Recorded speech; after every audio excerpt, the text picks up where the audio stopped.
The suffering of Baloch march in the barricades of National Press Club, Islamabad. Today we provide an update on the ongoing sit-in camp at the National Press Club in Islamabad.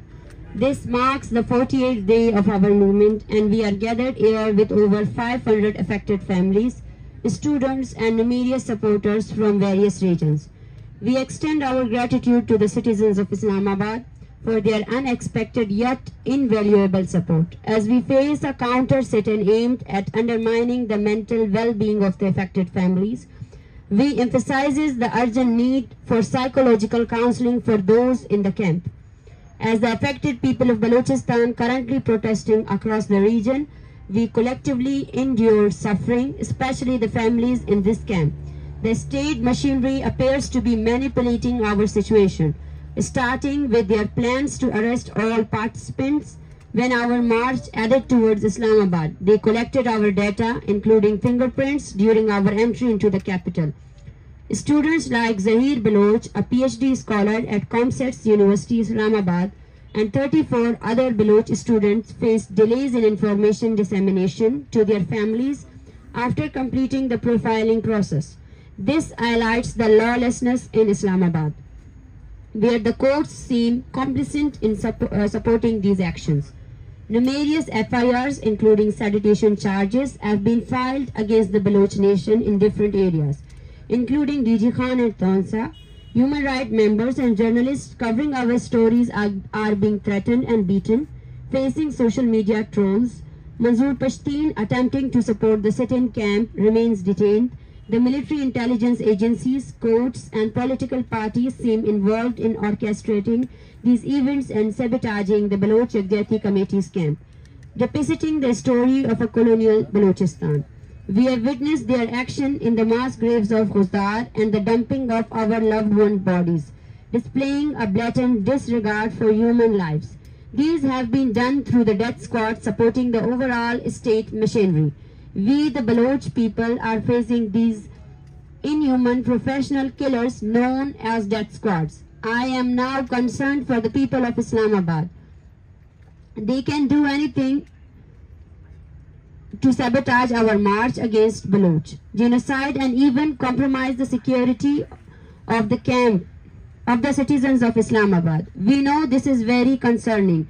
Those living in Balochistan know how the counter camp of death squad is very concerning, supported by the so-called mass political party. Some political parties are trying to build a religious version of this, and another party sitting in the counter camp is supporting, threatening, and operating violent people to harass the families.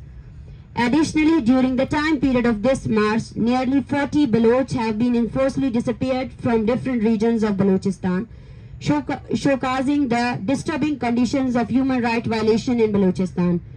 About yesterday, 2 persons identified as Mr. Asan, son of Mr. Asif, and Mr. Jasum, son of Mr. Muhammad Baksh, according to the sources, Pakistani forces abducted these 2 young Baloch from Dazin Tump.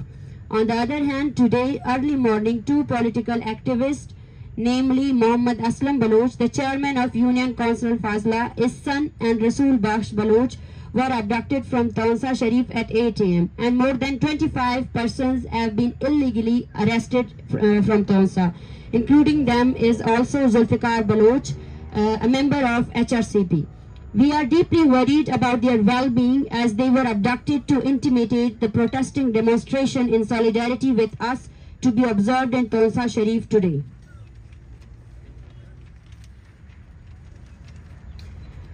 Despite facing hardship in the camp, including harsh weather conditions, limited resources, health issues, and the absence of proper sanitation facilities, we remain peaceful and resilient. We urge international journalists, researchers, and intellectuals to visit Islamabad, record our stories, and shed light on the situation in Balochistan. We emphasize the importance of understanding our pain and struggle, which extend beyond mere differences. Despite the order of High Court of Islamabad, we have still not received very basic facilities to survive in the sit-in camp. This is what this mighty machinery is threatening. More than 500 Baloch marchers in the camp. They are exposed to threat. While the state machinery employs surveillance and harassment, our peaceful protests during the Baloch march contrast with the violence perpetrated by the death squad and state forces. The counter camp operating without surveillance cameras raises concerns about the safety of its inhabitants. We request to the HR organization and emphasizes of the civilized world, watch us.